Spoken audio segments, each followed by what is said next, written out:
Well, ladies and gentlemen, she did such a great job this morning. We're going to bring her back up here again this afternoon to talk about a very important topic, because without what she's going to talk about, most of us probably wouldn't be here today to talk about motorsports.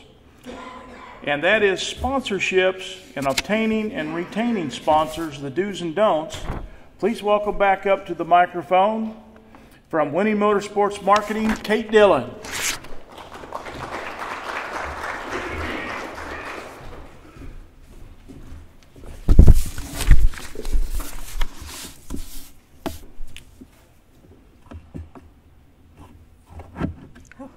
There we go. Well, hey again, everybody. I see I didn't scare anybody away. And it's funny, actually, the only thing I've ever spoken on in front of a stage before is talking about fire suppression. And so I don't know if those little lights, if maybe I should have been talking about fire suppression systems. Not really sure. So it's interesting to talk about why I'm even on this stage in the first place. And I've been teaching racers a little bit about marketing and sponsorship since I just saw a need for it. And I started Winning Motorsports Marketing in January of 2019, so about a year ago. But it was June of this past year. It was right after, was that Labor Day? Is it Labor Day or Memorial Day that happens in May? Memorial Day, right? And it was after that big weekend of racing that we saw 4 tracks within several hours of where I live that all closed. And there were some of the excuses were, personal reasons, right? You hear the personal reasons. One, I think, may have said no social media. One might have said, was financial. But I have a hard time understanding personal reasons. If I've got a business that's basically like my personal ATM, I'm going to find somebody to run it, no matter what I got going on in my personal life. So it really tells me that there was some issues, and that's when I started talking a little bit about all of this stuff to promoters. I made a podcast episode and just made myself available if I could be a resource. And of course, sponsorship is a huge, huge part of our sport, and it's always been a part of our sport from the very beginning. And it's whether it's drivers and it's the race cars themselves, and it's all of the banners that we see at a racetrack. But it's really interesting in the last 3 or 4 years especially, because I deal a lot with manufacturers. And we were talking like a PRI this year, and how much all of this has so changed, especially in the last 3 to 4 years. Because it used to be that you could say, hey, I'm just going to put a billboard up at my track, and give you exposure. And I'm going to talk a little bit about that, but I guess that was just my little intro there. And just to kind of explain some of the reasons that I'm here today. So one thing that I've found when I talk to people about sponsorship is they have a really different idea about it. I hear it, and I'm going to just tell you, I normally hear this from racers, and I haven't talked about this with promoters quite as much, but I do see the attitude of it's like begging for money. Like you're getting money and you're going to do some stuff with it, and I really want to start rethinking the whole concept of sponsorship, because it's not begging for money. It's all about adding value to the person who's on the other end of sponsorship. What can you do?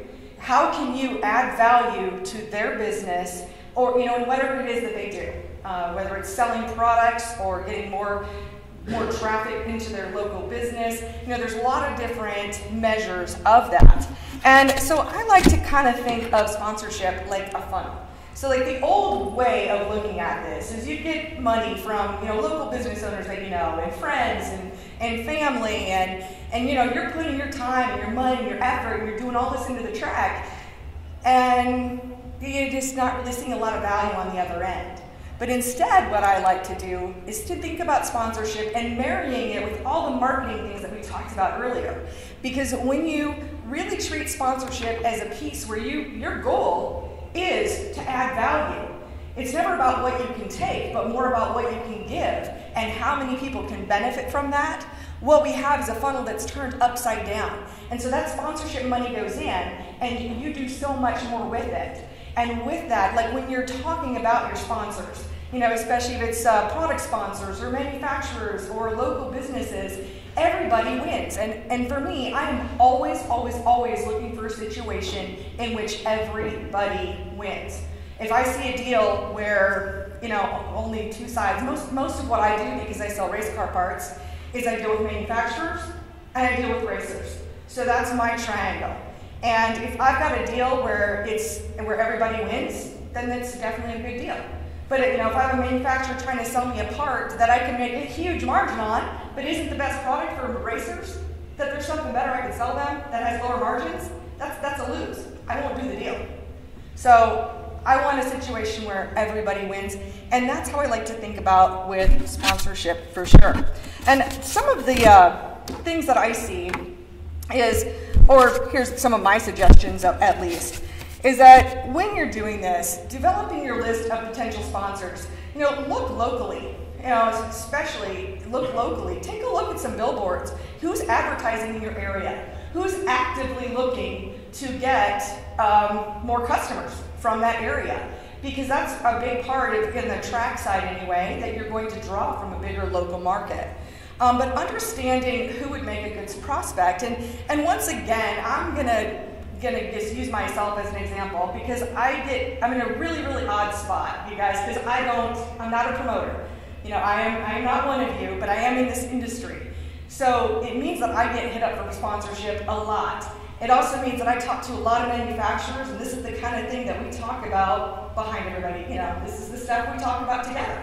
And so I have a little bit of an inside scoop. So I get hit up for sponsorship, like things like, the youth are the future of our sport. And I've got a go-kart track.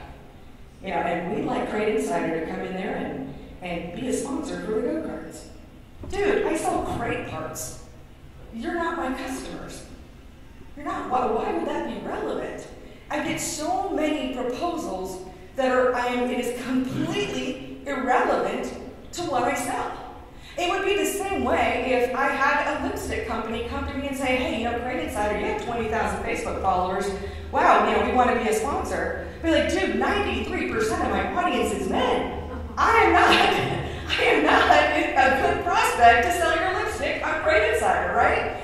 So just look at it and see if it makes sense. And I would say that the biggest question is there we go. The biggest question to answer today is, what can you do for a sponsor that they can't do for themselves?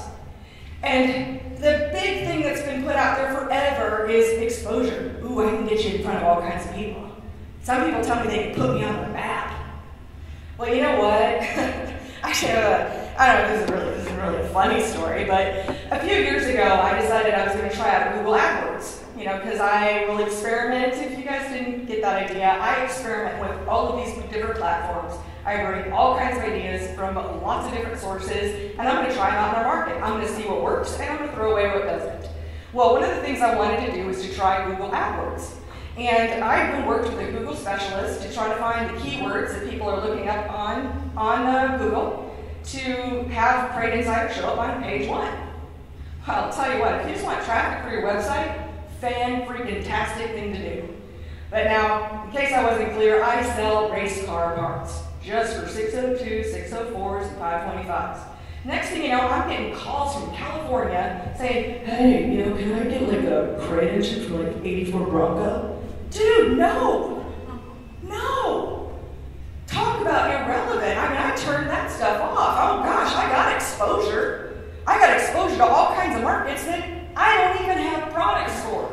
So it was completely irrelevant. So when you tell me that you can give me more exposure, dude, give me $100, a Google AdWords account or a Facebook ads account. I need all the exposure I need. If all I want is vanity metrics, and vanity metrics would be like just big numbers that don't mean anything. What I want to do is I want to reach my potential customers. Same way when I get the idea that, hey, we've got 20,000 people in the stands. Guess what? I don't have anything for a fan. Maybe a t-shirt, maybe a hat. Got some cool fuel-scented candles. But, as far as my daily business, who is my audience? My personal audience is, racers. And I only use this example just so that you can start taking a look at this when you're approaching a potential sponsor. Because the big thing that you are providing to a sponsor is access to your audience. And if your audience matches up with their desired customer, or a lot of times we call it an ICA, an ideal customer avatar. If your audience matches up with their ideal customer, then you've really got a great match. And I hope those ridiculous examples gave you some examples that you could really look to as you're evaluating before. Now, a big part of this is doing the research beforehand and not like calling somebody up and going, you know, what do you want? What would you, if you sponsor me, what would you want from that? Really, it is your responsibility to develop what you would offer. And in some things that they're going to be desirable, and some things there aren't. Let's see where we're going with this here. There we go. Oh, so I'm now going to give you some ideas of the things that you can do for a sponsor that they can't do for themselves. And one of those is, if you guys didn't already get the message, video is absolutely the most important thing you can do today. And I'm a huge believer in Facebook Live, and I've certainly seen in some of seeing on Facebook, I've seen where somebody's posted a picture of a sign in front of a track that says, you know, if you do Facebook Live at our track, we're going to throw you out.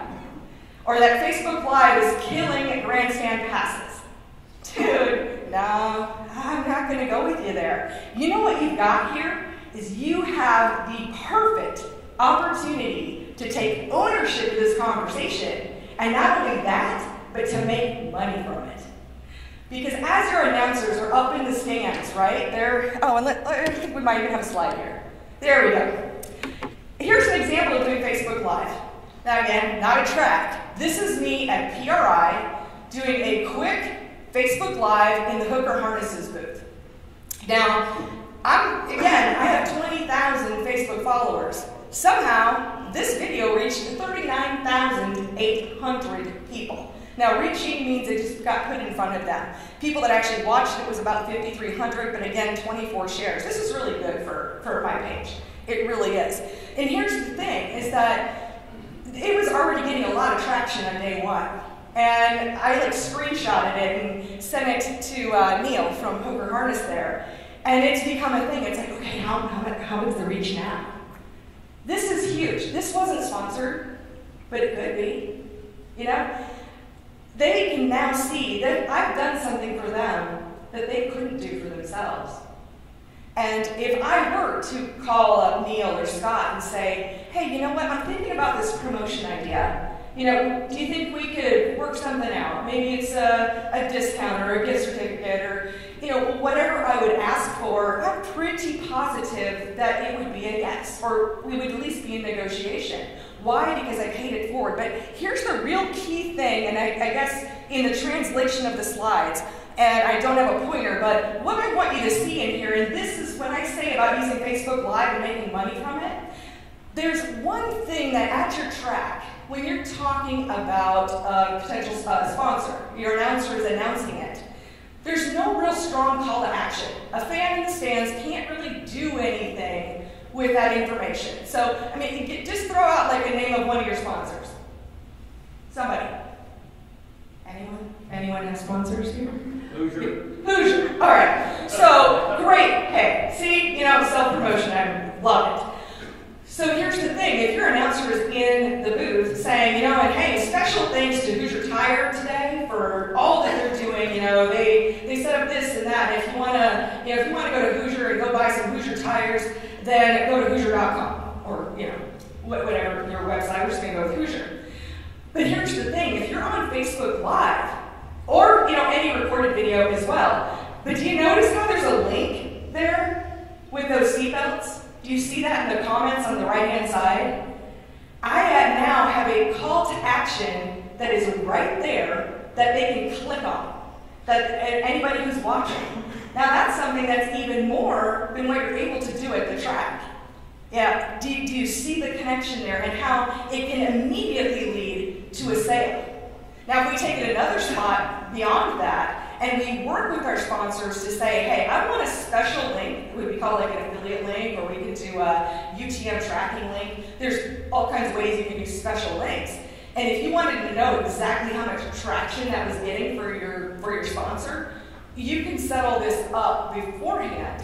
And when you're doing this Facebook Live, whatever kind of a Facebook Live you're doing, then you would put that link in there, and then your sponsor would see directly how many link clicks were as a result of that particular promotion.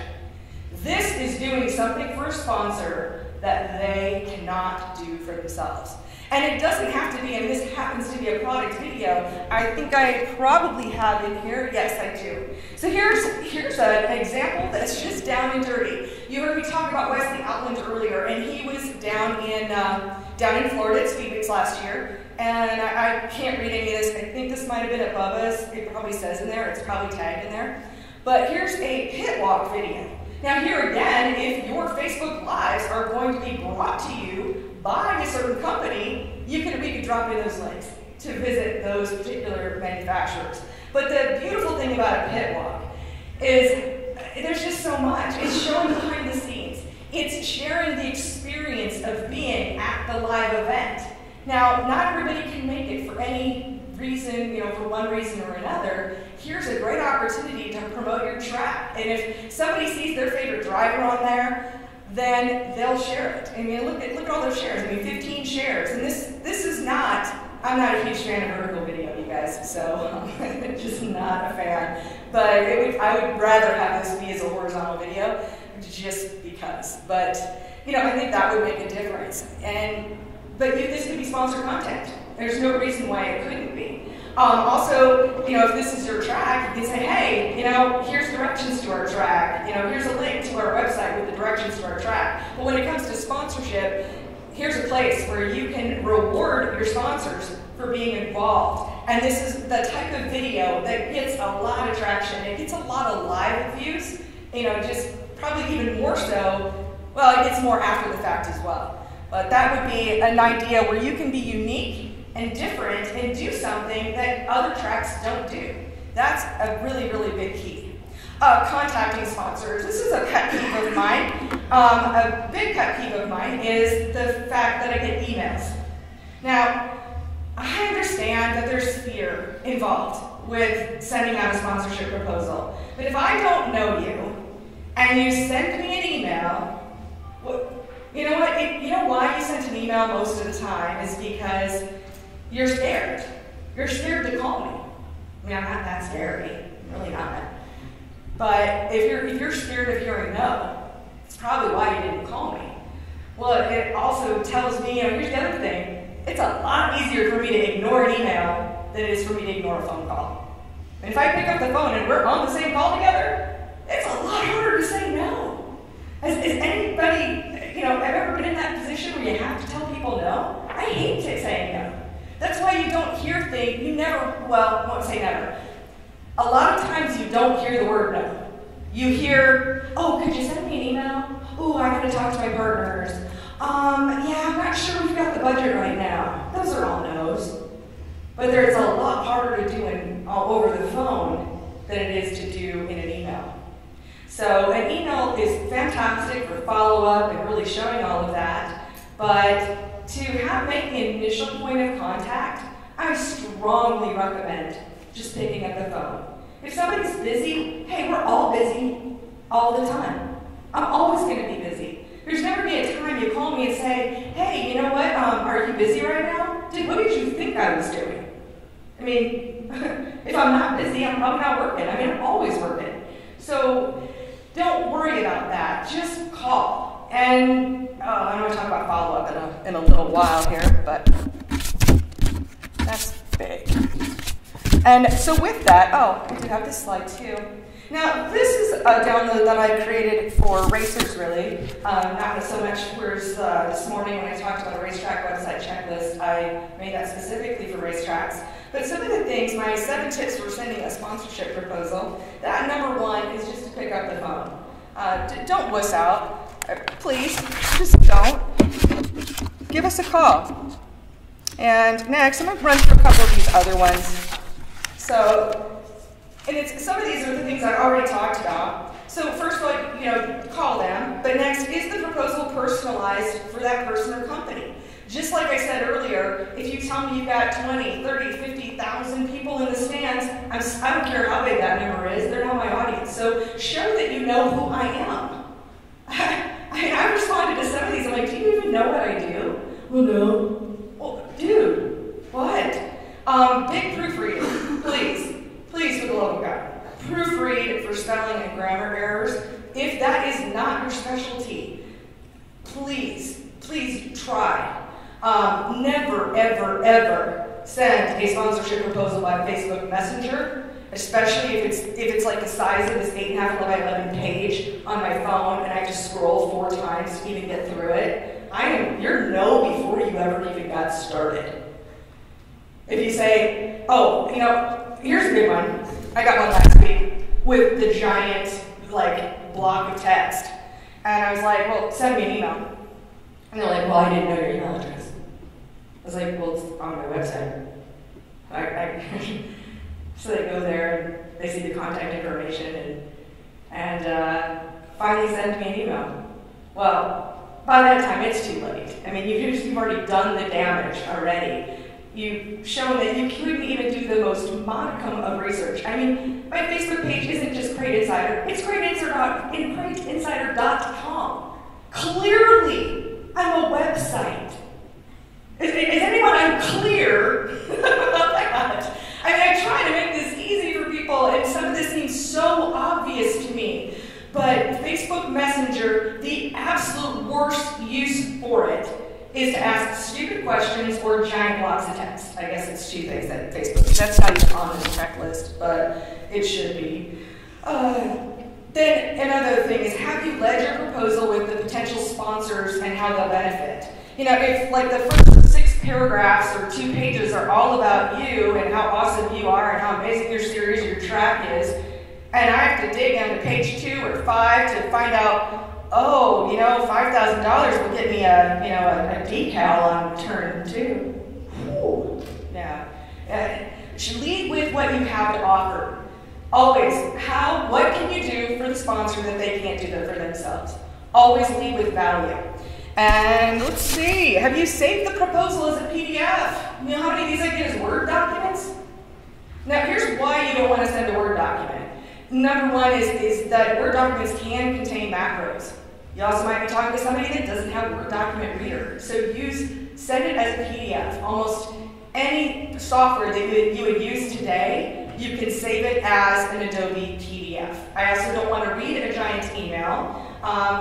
Word, another reason it doesn't save your formatting. So what you had in mind, even just like my PowerPoint presentation today, didn't come out the way I'd intended. Had I saved it as a PDF, it would be exactly what I saw on my screen. But when you go from computer to computer and some fonts are missing, it's just the way it is. But we knew we were doing PowerPoint, so I just rolled with it. And I don't think there's been anything too scary about on here at all. I would say also make your email address sound professional, like hot and sexy kitty at AOL.com sends a message, but not the right one. So, it can be really simple. We get free email accounts all over, so even if you're not using email with your track or series name, you can do it in Gmail. So, you can very easily type in, maybe your first and last name, maybe that's taken in Gmail, but pretty likely the name of your track or the name of your series is probably available as a Gmail account. And so give that a try. Another thing, have you provided clear information in both your proposal and in the email? So, pro tip, let the person know that you plan to follow up with them. I've got ones that said, hey, let me know if you're interested. There's no contact information at all. What am I going to do with that? And it tells me a lot. Maybe I am different. Maybe I read a lot into this, but I really don't think I do, because I do talk with a lot of manufacturers, and we all say the same things. And we notice. We really do notice all of these little things, and it tells the story about how well you're going to take care of us. And it means it's probably not likely. We can tell when somebody just wants to get some stuff for free from us and take our money and run, or if they really are in it to try to add value to our business, to be another partner in our business, and to work together for a greater good. So moving on from here, now this was a big one. It was interesting. I was actually speaking on marketing and sponsorship at the Race Logic Chassis seminar here recently. And they just gave out thousands of dollars worth of gift certificates, and I was able to talk about this. But I want to take you back in my business to like my very first year. So when I started Crate Insider, I started with a whole lot of nothing. You know, like I'm not paying myself, I'm eating ramen noodles, you know, like the classic bootstrapped, work your tail off, do your best, and sacrifice for your business. That's how I started my business. And that was a while ago. But in that first year, I had one of my really good customers who was promoting an event. And he asked me, you know, he's like, hey, Kate, you know, I love Crate Insider, I love what you're doing, and, you know, could you give us a gift certificate, you know, to, I don't even remember which place it was, or if it was the winner, or what the deal was, you know, and we're going to give you all this exposure, we're going to get you all these cars, in front of all of these cars, and you're going to get all kinds of customers from this, right? And I was like, oh, man, I mean, this is tough, it's scary, but you know what, you've supported me, I'm going to support you. So I sent off this $100 gift certificate, and back then, I mean, to me, that was like giving $100.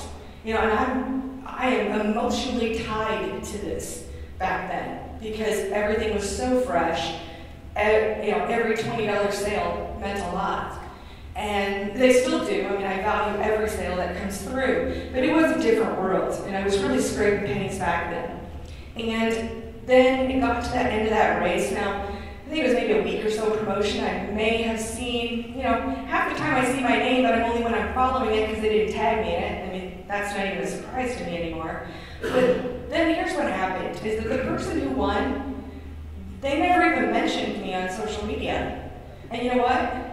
They never used the gift certificate. You know, it felt like to me, and it hurt my feelings. It really hurt my feelings because I felt like it was, I gave somebody a Christmas gift and I'm anticipating them opening it, and then they never do. It truly made me feel bad. Like, why did I even do this if the person, you know, I did this with a good heart and nothing came from it, right? That sucked. And what I want you to understand about gift certificates, I am not as emotionally tied to them as I used to be. But there are 3 ways that I see gift certificates being used. The first way is that they don't get used at all. Now, you might think in a way like, oh, well, hooray. Wow, I just gave out $10,000 worth of gift certificates. They didn't get used, so you know what? I don't have to worry about that. But that's not a good thing. It's not a good thing at all. You know why? Because I just gave out 100 opportunities for somebody to do business with me, and that's pretty much what they did. Nah, not interested. Don't even care. You can't even pay to be a customer. Right? So they ignored me. And who wants to be ignored? I mean, come on. I'm still a girl, right? I might be a badass, but I'm still a girl, and I don't like being ignored. So, yeah, it's a bad deal. So what happens when you have a sponsor who's giving you gift certificates, they go unused? What does the sponsor think? Dude, we don't even know if you gave them out. What'd you do? I mean, you got our gift certificates, we gave you some cash with it, what'd you do? Just throw them in the trash? Because we didn't get one phone call from that, right? So that's one way they get used. The second way they get used is my phone rings at, my phone and my email are on fire December 31st when they are going to expire. And people are panicking because they want to get their free thing before the end of the year. That's not really the way to use it either. The way to use a gift certificate is to understand, everyone needs to understand that gift certificates are sponsorship. And to really maximize this opportunity. And this is a message that I would love for you to give to your racers. And it was an eye-opening message that I gave to racers a couple weeks ago. I said, here's how I want you to use that gift certificate. I want you to take that, whatever it is, $25, $100, whatever it is. Of course, if you're going to call and use it, of course, thank the person on the phone. But that's not really enough. I want you to take it to the next level. When you get those products from that company, I want you to do a Facebook post. And I want you to say, hey, you know what? I am so excited about my new brake system. You know, big thanks to fill in the blank Speedway and the company. Big thanks to both of them for helping make this possible. Do you see the difference here? Now, you as a track, you look like the hero that you are because you provide an opportunity to them that they didn't have before. And now the track has something, you know, user-generated content is huge in our industry. It's huge in every industry. Because think about it, if oh goodness, Hook or Harness tells you to buy their seatbelts, that's one thing, right? I mean, they're the manufacturer, of course they want to sell their thing. If I stand here and say, you know what, I'm a retailer, I could choose any seatbelts I want to sell, and I'm going to go with Hookers, and I can recommend those, that carries a little bit more weight. But if I have a racer standing right next to me saying, hey, you know what, I have looked at all of these seatbelts, Hooker is the only way that I'm going to go, which, as a racer, as a customer, who is going to be listened to the most? Manufacturer, retailer, or racer? This is what we call user-generated content. It's so huge in other industries, and we're not seeing that maximized. And then here's what happens from that, is that when those gift certificates get used that you gave out to your racers, then the manufacturer knows that you are truly spreading their message and spreading the word. And I mean, and that's the message I'd love for you to give in a driver's meeting. Hey, here's the deal. We've got some gift certificates for this special event tonight. You know, if you're not going to use it, you know, here, let me show you. Here's what you need to do. Explain to them what you would love for them to do, and tell them, you know what, if you're not going to use it, just don't take it home with you. Let's find someone who would value this. Well, and then it also helps your racers too. We need to teach them. The way I see this whole industry is we're all a giant ecosystem, and that we all need to work together. You need racers at your tracks, and racers need products. And companies like mine, we need to sell parts. We're all in this together. And all of this is happening in local communities, and we need to be involved with them too. So it's all this huge ecosystem. When anything's wrong with that, it hurts us all. And I'm here to try to find positive ways where we can all win. Because, man, I'm all about some win-win-win. I don't know if that's what my next slide is. Oh, like it is. All right. So, as I mentioned before, you know, let's find those situations where everybody wins. That's my biggest message. And to ask yourself each and every time. So, let's find out what's on the next one. Oh my gosh, you guys. This is the biggest message. Everything's the biggest message. If you want to know why some of your sponsorship proposals have failed, this is the #1 reason. So remember this acronym. It's stuck with me for years and years. FITFU. What it stands for is the fortune is in the follow-up. Fortune is in the follow-up. So I've got a couple stories on this. One of them, it's funny enough, if you follow my Winning Motorsports marketing channel, I actually did a video that's called Why I Said Yes to Becoming a Sponsor.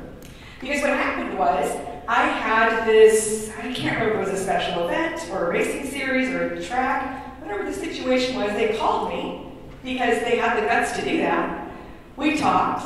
He was giving me an opportunity to give gift certificates to his drivers. He wasn't asking for like, $15,000 out of the gate. So I could really come in as a small entry level, and I would kind of test the waters and find out and see this as a long-term relationship. As I mentioned about gift certificates, it's a test. If you do really well with making sure that those are promoted right, then you'll find that the amounts will just get higher and higher and higher. And there'll be more money in it, or maybe you start off with just gift certificates for the racers, and maybe the next round they throw in a little bit of cash or products or whatever the case may be.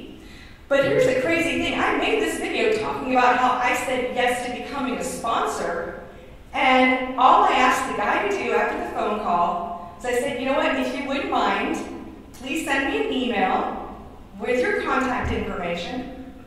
And, when it gets closer, then I'll make sure I get you those gift certificates.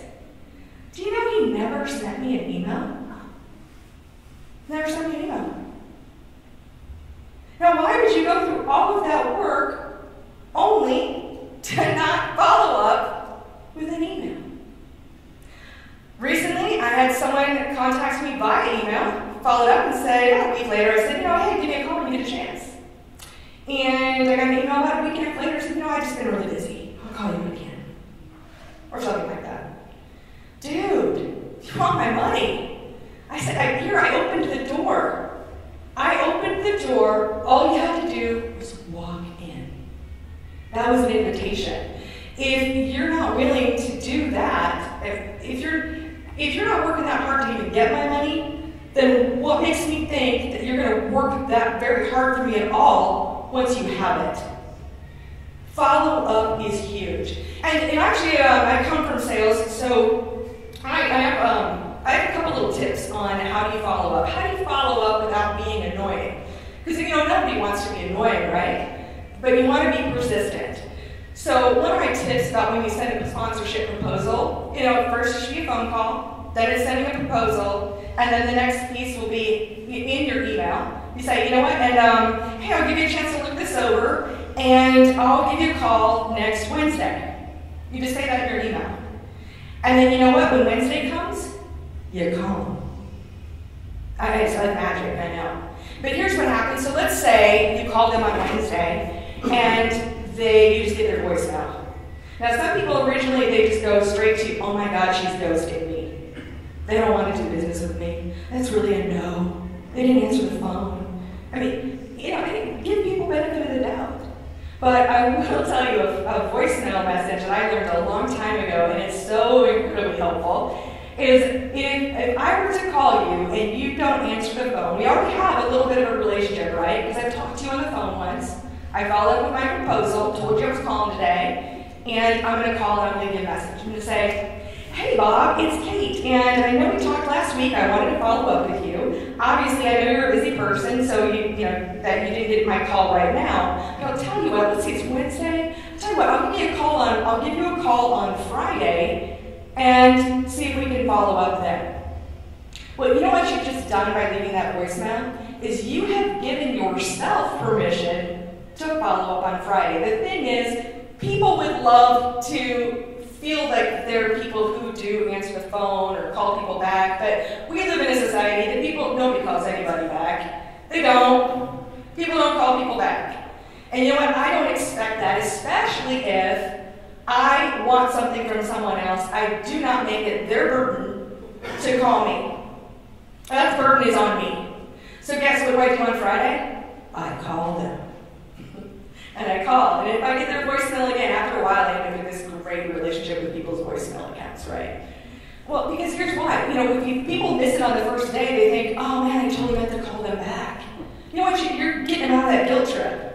Because otherwise it goes in this long spiral of, oh, I meant to call them back, but then I didn't, and now I feel like a jerk, so I call them back now. And just, get rid of all of that. Make it your burden. Okay, hey Bob, it's Friday. It's Kate from Crane Insider, and I just want to follow up with you. And obviously, you're a busy person, so tell you what, let's look at this over the weekend. And I'm going to follow up with an email right now too. And maybe there's a better time for me to call you. But if I don't hear from you, then I'll go ahead and give you a call on Tuesday. And that's the key right there. If I don't hear from you, that's the piece where you are giving them permission to just wait for your phone call. And that's okay. So those are just some ways to follow up, but the key is keep following up until they tell you no.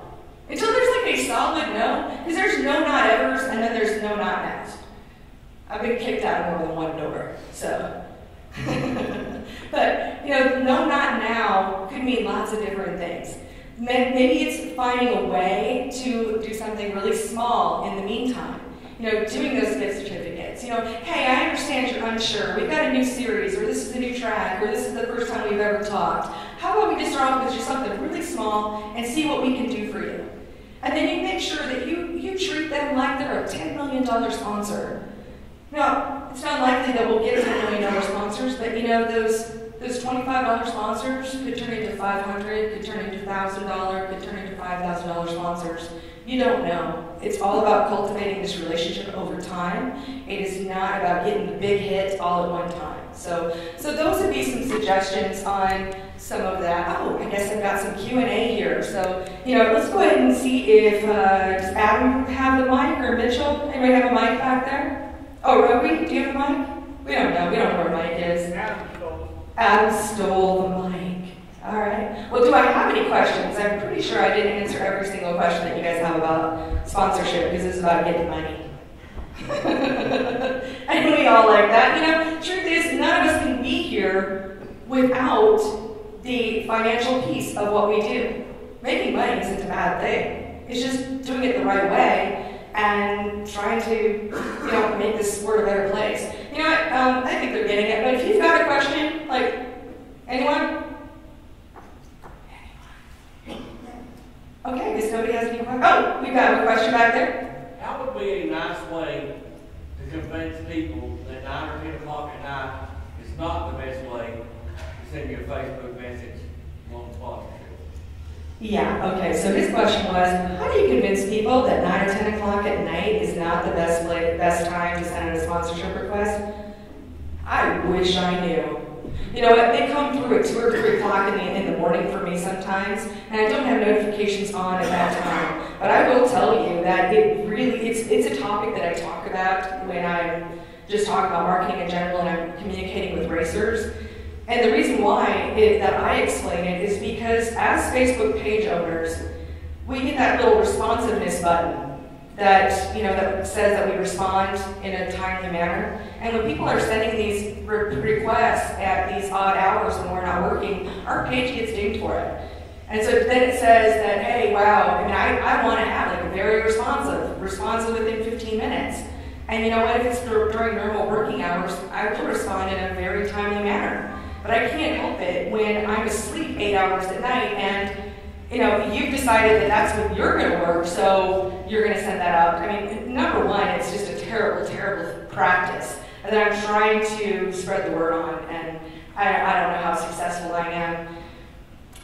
Yeah, I don't have a good answer for that. Other than that, you know what, dude, no. No. We got it. You got something to add with that Facebook message thing? Who has that over here? One thing that we did with my race pass is we set up a message that automatically sends a message back. So you can set that up on your Facebook page to where it'll send them. Basically, ours says if your sponsorship inquiries or support questions or something like that, we'll get back to you as soon as you can. We don't monitor this 24/7. We'll be available in the hours between 8 and 5.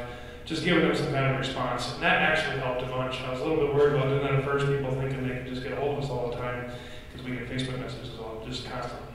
And having that, it's just a canned response basically is all that is. And just some, with an email address, let them know when they can get a hold of us.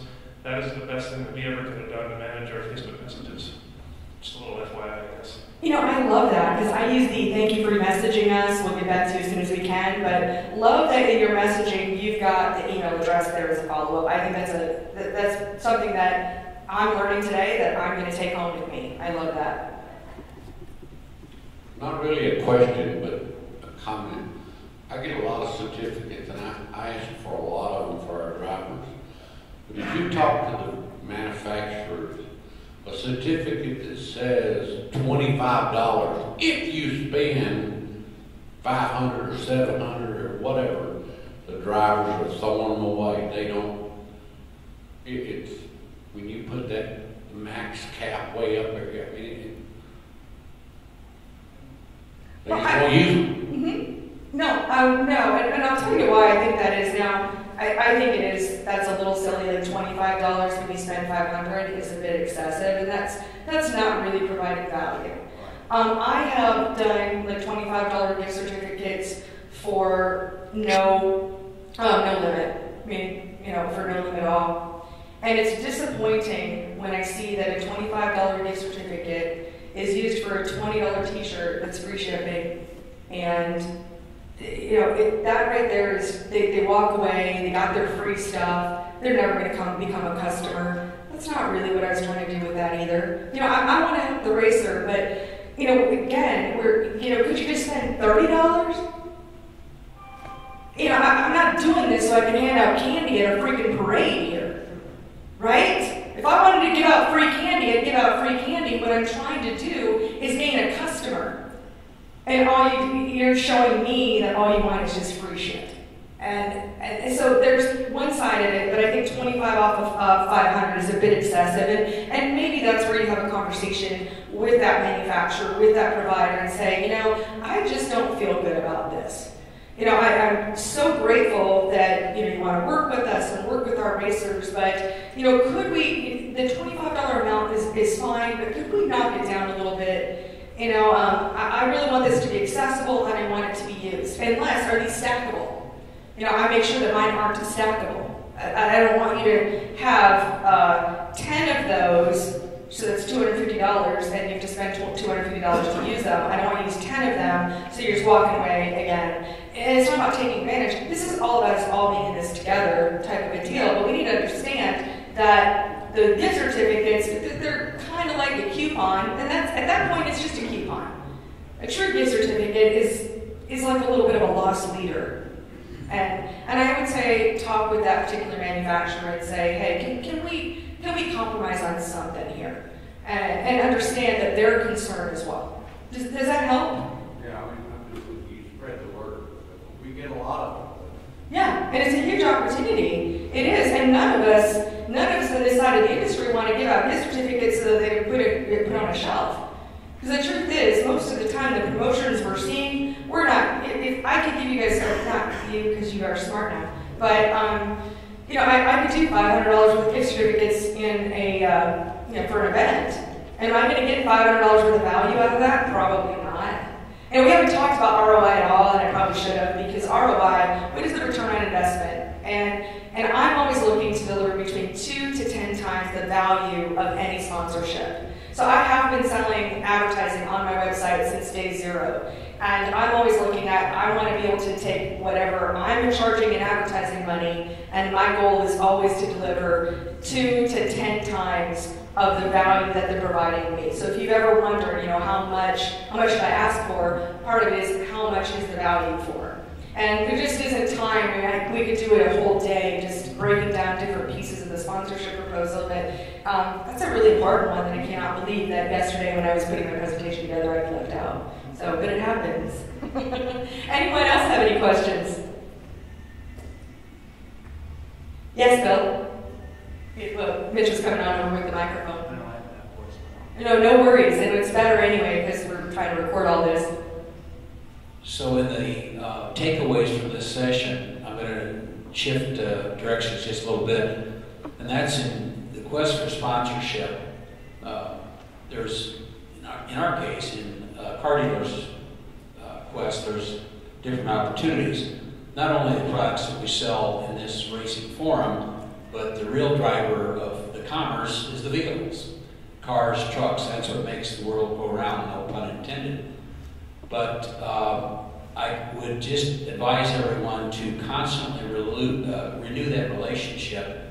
Hopefully you have one with your local dealers, because this is local grassroots racing that we're in. We're not at a big track with this forum and your opportunities, right? And this is primarily my take on this, so you can accept or reject it. But if you want to get sponsorship dollars or the opportunity, address the local market. What I'm suggesting is talk to your GM dealer first and have a relationship with them, convincing them, selling them on the concept that you can get to their potential customer. So it's not just getting their brand in, but they can, in fact, there's multiple levels to this. They can become a sponsor at your track or an advertiser at your track, bringing people, vehicles, whatever, in for a display and hopefully sale, but also become part of their marketing campaign. So there's multiple levels of this because we're selling different products to different people. Everybody needs a car. Everybody needs a truck or trucks. And don't forget that, because I think there's a big potential there. There's a big payoff potential there. And it's something that, yeah, you can't, not everybody's going to score the full car, the full backstretch billboard or anything like that. I'm not suggesting that. Although you might, but I think that it would behoove everybody in here to think about that aspect of it, because this is it's a motorsports activity. It's centered around cars, centered around trucks to a secondary degree, and I don't think we give it quite enough credit, or at least maybe put it in the crosshairs for sponsorship targets that we all should. I love that. That is so brilliant. And talking to your local dealerships is one of the very few sponsors that hits on all of the marks of being local, hitting your fans, and for your racers. And that is brilliant. And the talk about what you can do for them that they can't do for themselves is, like you said, setting up a display, maybe making it whatever their dealership name is, night at the track, and they get to be the ones presenting the trophies. in Victory Lane. Those are brilliant ideas. I'm so glad you brought that up, Bill. And would you agree, like, we all talk about this kind of stuff between ourselves and looking at different ideas and how we can make this better and reach bigger audiences. All right, anyone else? Well, thank you so much for all of the time you guys have let me have up here today, and I'm so grateful to everyone, and thank you all for listening intently. And if you have any other questions, definitely let me know.